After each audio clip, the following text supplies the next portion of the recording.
How was the break? Well, it wasn't much of a break for you probably, but for everyone else concerned. It was good. Some people got some time at home, some people got some time away, and I think as much for the players, it was good for the staff to decompress and spend time with family and not think about football 24/7. So we all had a little bit of that, and I think this week a lot of the conversation has been about what have you done, where have you been, who have you seen, rather than this is a football, let's go kick it. You had a bit of momentum before the break, so how easy is it going to be to recapture that, do you think?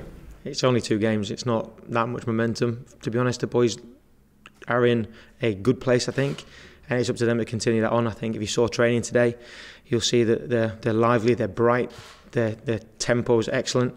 I don't find that hard to continue because the players have taken really good ownership of it and they've pushed the standard, they've pushed the tempo, and training today, hopefully it's an indication that tomorrow is going to be a good day. I guess when I say momentum, there's been a lot made of the fact that the team's not won 3 consecutive matches for quite some period of time. So this is obviously the chance this weekend. But I mean, Josh was just in here saying that it was embarrassing that the team's not done that. I would guess you wouldn't maybe use that wording, but it would be a real psychological boost if they were to get the win on Saturday, I guess. Rangers as a football club has been built on winning, having a history of winning, particularly at Ibrox, been relentless and aggressive at home and going on these kinds of runs. So if we want to take our place back at the top table of Scottish football, we have to get that reputation back. We have to go and exert our will upon our opponents and go and put this kind of run together, because if we don't, people are going to leave us behind.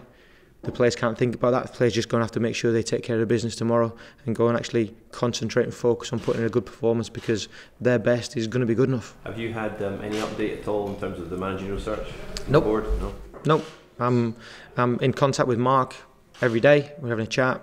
Nothing's changed as far as I'm concerned. I'm just going and prepping and making sure the players are kept as much in the loop as possible, because I don't want them feeling as though they're not knowing what's going on. They know exactly as much as I do, and they're just cracking on and getting on. I've got to praise them. Their attitude's been exemplary this week.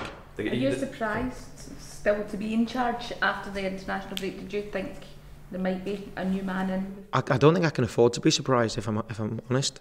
If I'm going to be surprised that it's not there, then I would take away what I'm going to be doing. I can't afford to worry about it. Someone will come in when they come in, and we'll deal with that reality when it happens, because otherwise, if I'm trying to second guess people, then I won't be concentrating and I won't give the players what they need. So I let other people go on and concentrate on that and just make sure I interact with the players in the right manner.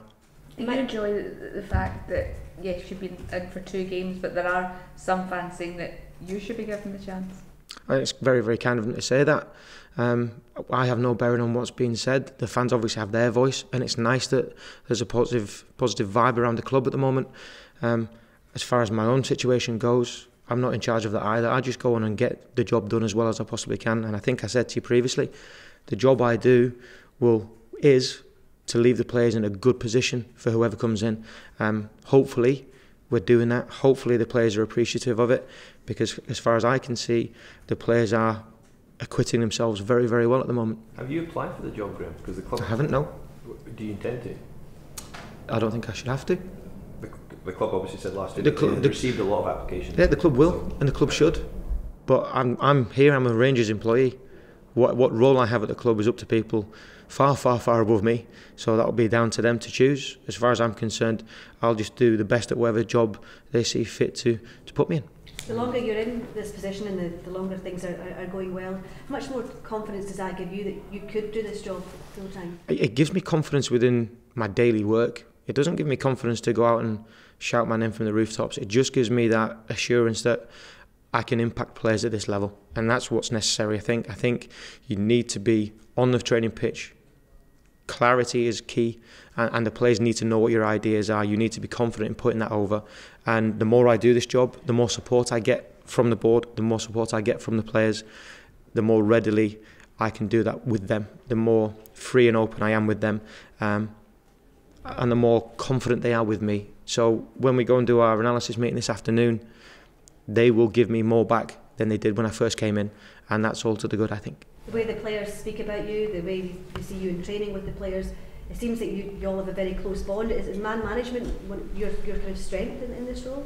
I just think if you do any research on managing professional athletes, if you talk to anyone at the highest level, that comes down to being a man manager. It comes down to that relationship. It comes down to building relationships when there aren't those.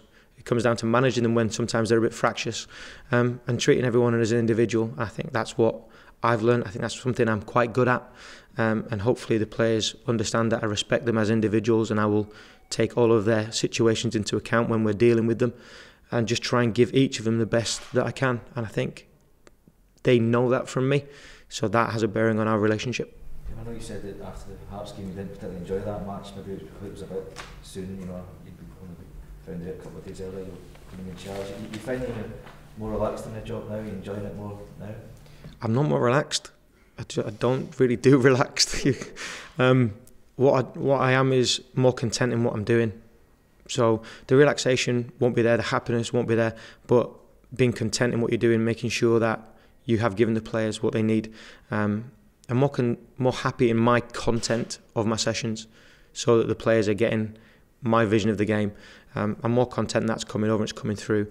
And I think, to be honest, the players are in a good place. Once again, though, I reiterate, it's no good having a fantastic week in training and being all happy and nicey. You have to go and make sure you go and translate that into a performance. And if they do what they've done this week, hopefully tomorrow could be a good afternoon. Are you finding yourself then pushing more of your ideas into giving them, tweaking the way they're playing? It's about, I've got international class players.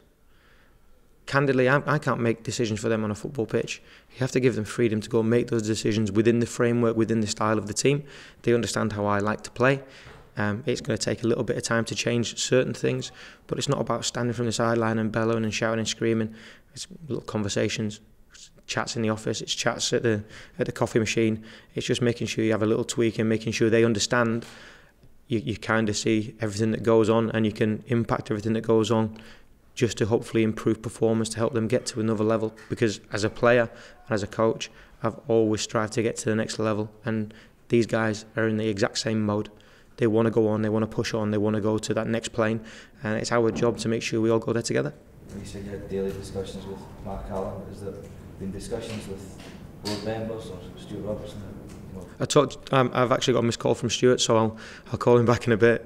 I've talked to Mark. Other than that, Stuart's been fantastic with me. His communication is very positive, and always his first line is there anything more we can do to help? I'm really appreciative of that, and I know that I have that support behind me. Other than that, they just left me to get on with prepping the players and making sure that the daily stuff is taken care of. How is Graeme Dorrans? Did he have a scan? He had a consult and a scan down south. He's had a positive resolution for us, so he can move forward now. We're not going to have an invasive solution to it, so that's really positive for us. I haven't got a timescale for you at the moment, but as soon as I get one of those, then it'll come out.